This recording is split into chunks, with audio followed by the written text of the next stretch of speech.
Dotty. Dotty. Dotty. Okay, it's perfect. Great. Yes, pure perfection. Are you filming? Yes, filming.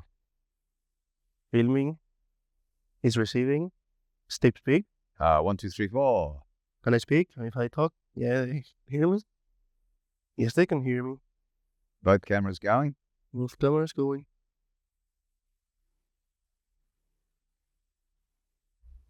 Is that so you can cut Yeah, so I can just give it a go. a different position? Good. See you later. Dogs, man.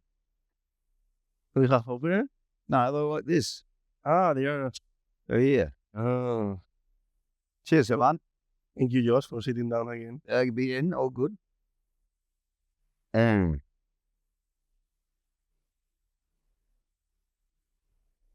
That's nice. Oh, it's beer. Good for you. Well, we've been talking a lot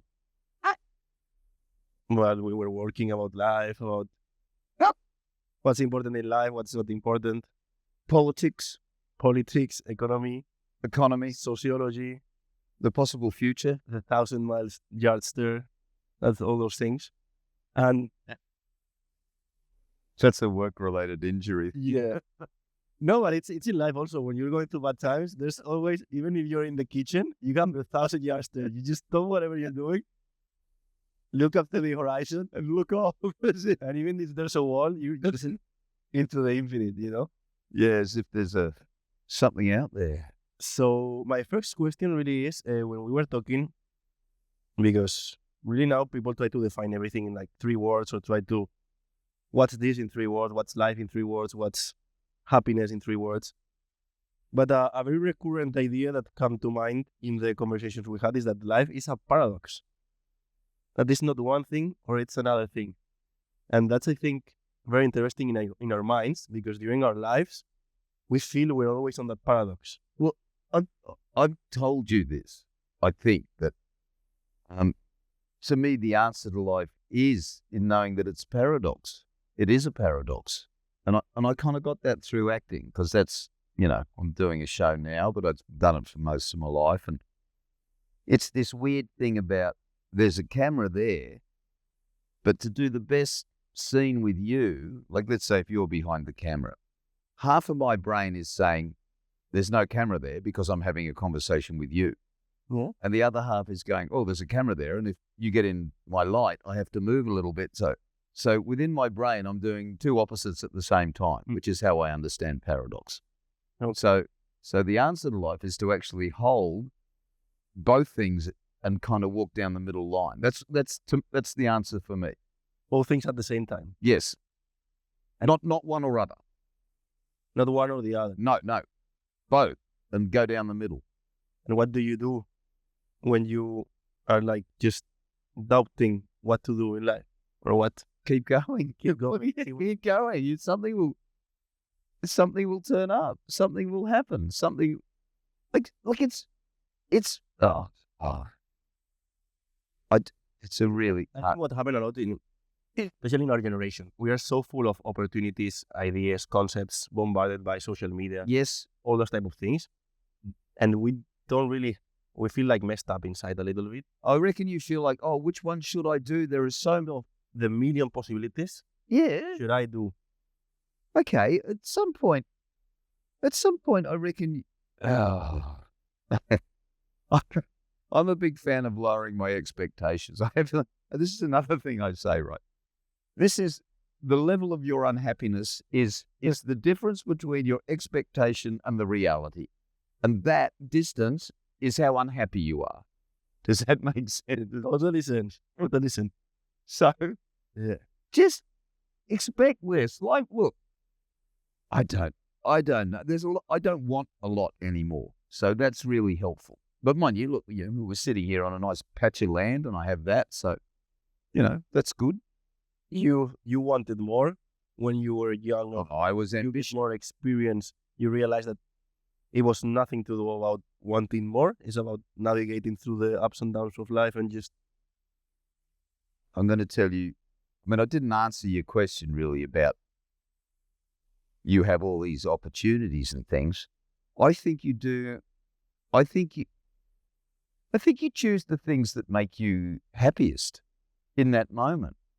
And what, like, give me an example. What, you want to travel, but you also want to have money, for example. I want to travel, but I also want a safe and comfortable. This is not a generational thing. This is a human thing. It's a human. It's a life thing. Yes, it's a life thing. I chose to do what I wanted to do, which I've never regretted. But there was a certain point in my life, about 10, 12 years ago, partly because of children, that I went, I've got to work. So I sublimated my desires, which I had satisfied anyway. I'm a big fan of pleasing yourself. I think it's really important. Okay. And then, like, things may come along where you have to work and you just have to bite the bullet and do it, and not bitch and whine about it, but kind of accept it. Again, that too is not going to last forever. That will last for a period of time, hopefully. And if you're deeply unhappy doing it, there's got to be some other way of living life. Then that's not the answer for you. That's what I think. So really, life is not about the idea of we have to suffer to achieve. No, I don't believe in suffering. I don't believe in suffering. I mean, you will suffer because life will throw shit at you, but I'm a big fan of letting go of stuff that irritates you or worries you or concerns you. Like if you have a family member that you're having a dispute with, you go, well, analyze if it's that important or not. Maybe it's not that important. Maybe you just let that go. I know it's family, but you go, oh, well. Look, that's interesting. Next question that I thought a lot. Not a lot, but I want to finish up something too you touched upon. Because this is, my old man died 5 weeks ago. And I sat with him. He was old. He's 96, and he was a big wheel. He was achieved a lot. He was a big scientist in food, in agriculture. And but to achieve all that he achieved, I felt like he put the family second. So, and he and I didn't really see eye to eye. But I'm the one sitting with him at the end. But there was a moment, and I think I told you this, where I was sitting with him and I said, so Dad, what the hell was all that about? Like, you hardworking and achieving. And I had this profound thought, right, where I think, well, the profound thought was, I think it's all about kindness, or it is just all about kindness to yourself and to others. Kindness is it's another word of saying love, or love. It derives from the same. It arises from the same kind of wellspring, but I think kindness is more about a kind of a gentleness or a benevolence, a goodness to others, a kindness. That's like a way in which you act in the world. Yes, a way in which you act in the world, where you are not, it's not about you, it's actually about others, I think. That's interesting. And when it is about you, and you're going through, oh no, it's not working, just be kind. Just don't, why didn't I achieve don't worry about it. Be kind. It's okay. Because nowadays we are like so with our high expectations. Very high expectations. So many inputs we're receiving. We live in survival mode, and survival mode doesn't allow you to be kind or like to express yourself in a love way or lovely manner. You're just thinking about to do this, to do this, to do that. So it becomes me-centered rather than other-centered. Yes. And listen, this is true for your generation in particular. It was easier for me in some ways to get work because there were less people hustling the work I was after. So what happens now is in any field you're in, there are more contestants, if you like, going for it. Or competition. More competition. So it is hard. So you have to you feel, and I think you all feel it's harder because it is. Apparently for society that would be good. Why would that be good? It's good for capitalism because it means that they can pick and choose. Maximum efficiency of people. You know what I mean? Maximum output because you're getting the better quality of things. But from a society point of view, yes, at this level. But for the individual, and you get you're nearly good enough, but not. You are good enough, incidentally. It's just that job is filled, so you can't get that job. It's harrowing. I find the whole thing to be kind of absurd. What we all put ourselves through. So there are two philosophies we might have to understand in order to live a life of coherence with yourself. That understanding that this one is paradoxical. It's not either one or the other. You have to navigate through both lives. Well, let me give you an example. Is what you want money, or you want kids, but you also want the job, right? Yeah. Maybe there's other things you have to you could achieve both, but you might have to sacrifice other things. Yes, that's probably. It's on that side, I believe. And then the second one is that you have to be kind to other people and to yourself. And to yourself, yes. Be kind. Be gentle. It's not. It's hard. It's hard enough as it is without other people pulling you down. Or, we do a good enough job of that anyway.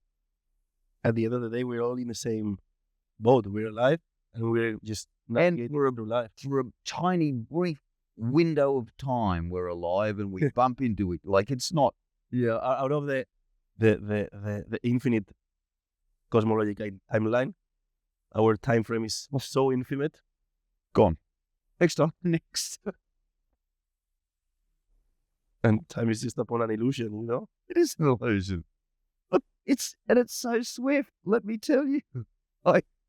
It's going to be all over for me in a minute. And I go, well, it's great. Don't get me wrong. It's been fantastic. But swift and pointless. Pointless if that's another paradox. It has all the point in the world why you do enjoying life, being happy and loving the people you want, and then suddenly it just turns pointless. No, it's always pointless. We have to give it meaning and to give it substance, we give it a point, but it's not real. It's all an illusion. Okay. And I don't get, look, you can go, because I saw two sets of hippies yesterday. And the hippies mark themselves as hippies by wearing hippie clothing and outside things instead of inside ideas. That's what it looks like to me. No, I'm sure it's inside as well. I'm sure they believe they're still shopping at Aldi and, driving around in their car to get their groceries. I don't really. These are just ideas. They're silly ideas. It's not real. None of this shit's real. It's the mindset. It's an idea that we fall into. Okay. Now I have another question. Good. Okay. Probably this is not a harder one, but a more like dark one, if you could say the meaning. But on whatever point you're in life, yep, okay, it could be an obscure point of yourself, a dark night of the soul. Yep. To come where that point where even there's whole light around you, you just sum up in the darkness. Somehow, you have like such a conflict in the soul, in your inside, and you find what you say life pointless or your mere existence pointless, meaningless. Yep. So my question is, how do you navigate through that? Because a lot of people, we always talk about the idea of like before was better, and I always try to say to you, I believe that the future is gonna be better because I have to believe. It's my obligation as a person to believe that. Yeah. And what I found, a lot of people in younger generations tend to find their life more and more meaningless right now, and nobody really talks through it. And but that's because Germán, I think it is meaningless. Life is really at a base level. We're like is a dog's life meaningless? Is a cockroach's life meaningless? To us, yes. To us, yes. Okay, good. To the whole great existence idea, probably got some. We're also on. If you look at a solar system, we're in this tiny little spot here on a planet whipping around a sun that's in a part of a. Don't go there. That will blow your mind. But here's the thing. I think we're just like an animal. We're just like Louis, who's coming. Come on, Louis. Come here. Big brownie survivor. We're just like another species, and our primary function is to keep the species going. That's it. The trouble with man, I believe, That's the whole last goal of life, is to keep life going. yes, correct, And all that we do really is for that. correct. Everything. The trouble with us is we developed opposable thumbs and we developed a brain, and we developed ourselves into such a clever little species that we're destroying ourselves at the same time we're improving ourselves. So that's another paradox. The plastics, great. What a great invention. What a useful tool. Let's say it was a necessary thing for one point in our life to understand the meaningless of that idea, to then perform into another Maybe better thing. Because you're looking for meaning, and I don't know. There is only meaning for you, but I don't think there's any. Look, again, I watched my father die. He'd achieved an enormous amount, and then he dies. What was all that about? What was all that about? Was it about him doing all that? well, he played a crucial role in the evolution of society also by his investigations. In some ways, he also left behind ripples that weren't so good. So, we do our best. And downs.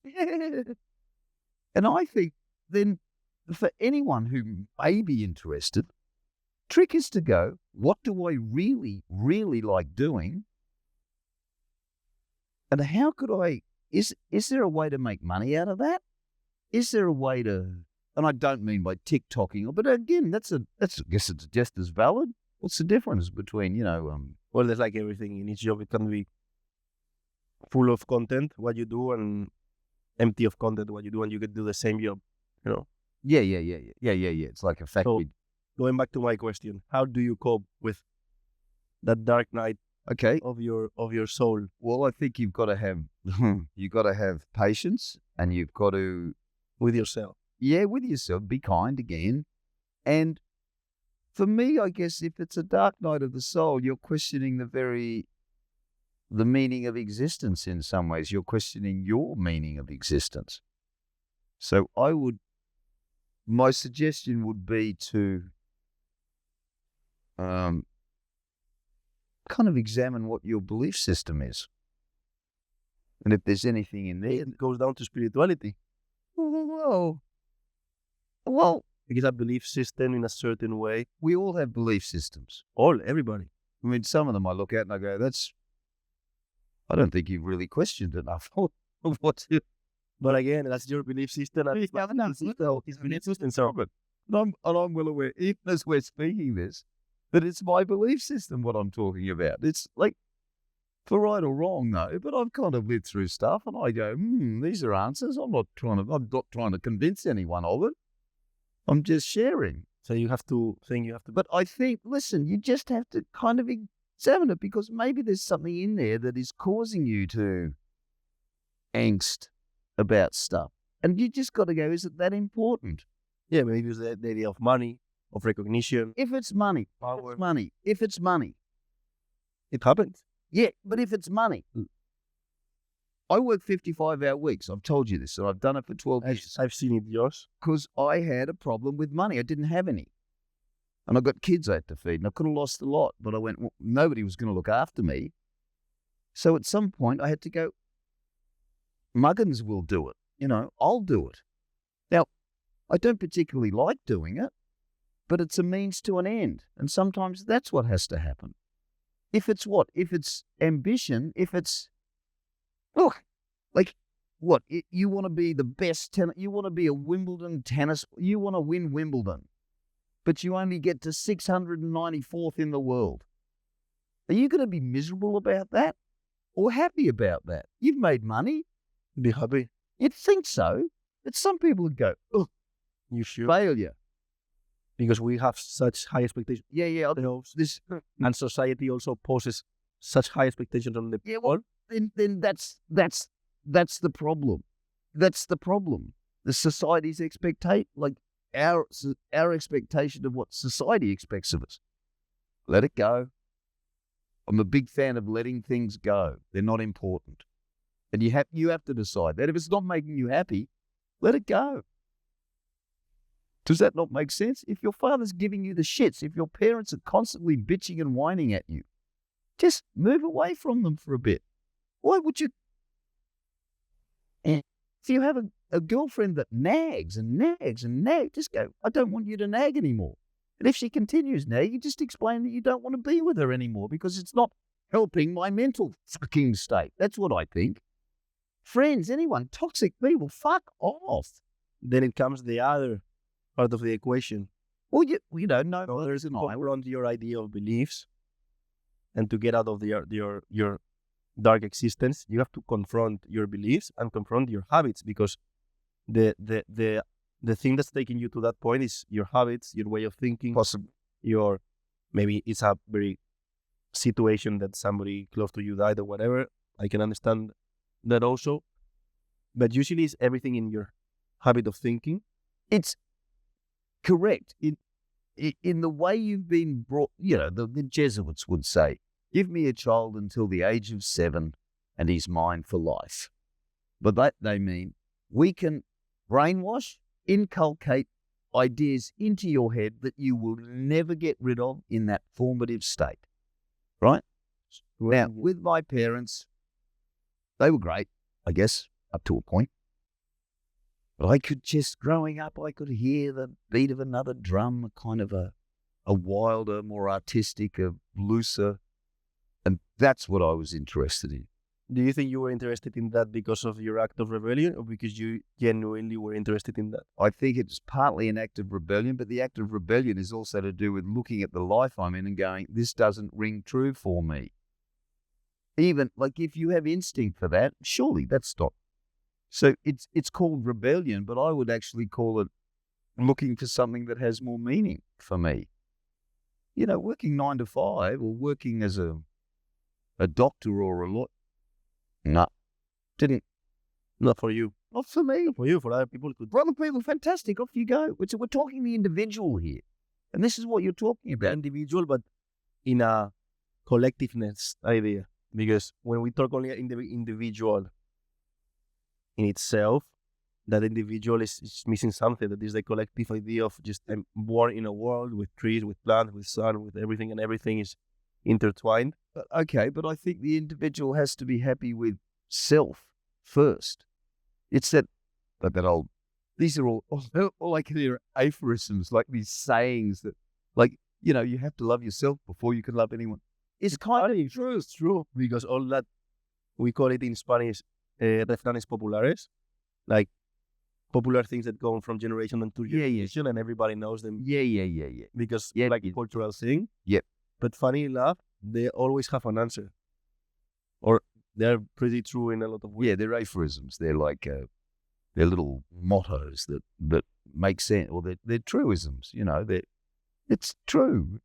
It kind of is real. So this thing of it, as an individual, if you're not, it takes time. This is the thing too. This is why you got to be, to understand that things take time. You have to be patient and be kind to yourself. And the process of going through, like, this is why when I look back, I was always so pleased that I was kind of a little bit wild, and I would take risks, and I was a bit fearless. Therefore, I would do things that maybe afterwards you're like, ooh, I shouldn't have done that. But in the sum total of it, I learned a lot by doing that. You learned what? Well, learned maybe not to do it again, maybe learned that I could take more risk, maybe learned about myself. Do you think that what you lived or how you make you what you are now, or you were always the same person? I think I was always the same person, but the things I've done have kind of influenced me, and I think I'm still in that process of becoming me, if that makes sense. There's not one moment you wake up and you go, it's me now. I am complete. That's funny. I was reading this book, this very famous book. It's from Germán. Called your namesake. Your namesake. Yeah, kind of. Called Siddhartha, and it's like Siddhartha. I know Siddhartha is the quest of this young fella in India that tries to find the answer to life, you know, and navigates to different ideas. He goes first with some monks in the woods. Fly me down. And then went to this guy called Buddha that apparently got to that living state nirvana. Yeah. But then he wasn't like, oh, I have to find my inner truth. So then she finds and works as a businessman, met a woman, then he goes away again. So I think it's a bit of idea of that. There's no perfect state. No, and this is the other perfect state. The moment you wake up and you go, oh, I found it. It's not a perfect state. No, that'd be great. That day is wonderful. That day where you go, I found it. I've arrived. The next day you'll be just a little bit disgruntled for some reason, and a week later you'll kind of go. So that's in our wiring, in our genetic wiring. Possibly discontent, be discontent in order to discontent. The winter of our discontent to favor progress.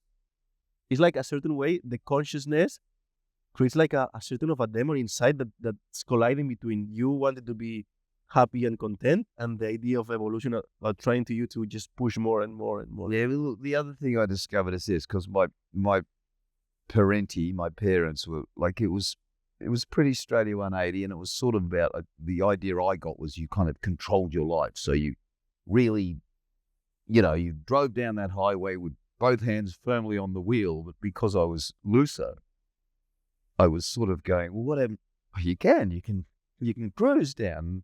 After all, I went, what happens? This is the highway of life. Wait, what happens if you do this? And you know what happens? It comes at you anyway. It comes at you anyway. You are in charge of what you do. Well, maybe that's the point you get to where you go, I am in charge and I can just let it roll then. That's a very stoic way of life, and like you can control what you can control. You cannot control what you cannot control. Correct. It's going to come at you anyway. Shit will come at you anyway. There's a natural way for you to live. Just follow the path. But what I found was the difference was instead of me controlling what I'm doing, I'm actually can pick and choose what's coming at me, and I can let stuff go if I don't want it. And this is kind of important. But it's not easy to have a discretionary mind in order to know what to take and what to give or what to throw away. It's not so easy. Well, that's... No. Life wasn't meant to be. Life wasn't meant to be. Look, if it was easy, everyone would be doing it. They'd just be having a great time. But, having a good... Listen, the state I've tried to get to is the state I was looking for. And I'm not saying it's 100% happy all the time. I get gnarly, I get snarly, I get tired, I get fed up with things. But generally, I just like being alive. I just like what comes at me. The day. That's A. And I'm not out to get anything. I'm not out to, The pure rawness of life, no? Kind of. Just whatever comes at me, it's good. Yeah, I don't mind. I can see things, I go, oh my God, that's appalling.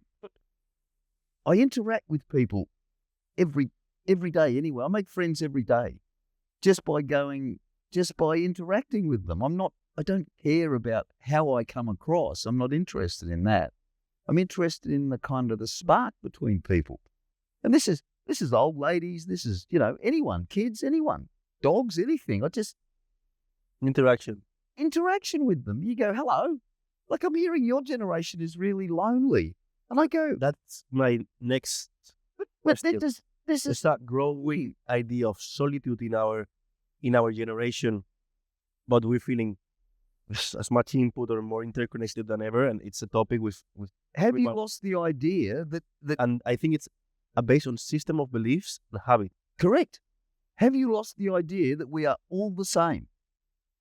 We are all the same. I don't care if you're an old person, a young person, whatever. But this is kind of idea, I guess, that, I'm different. I'm this. No, you're not.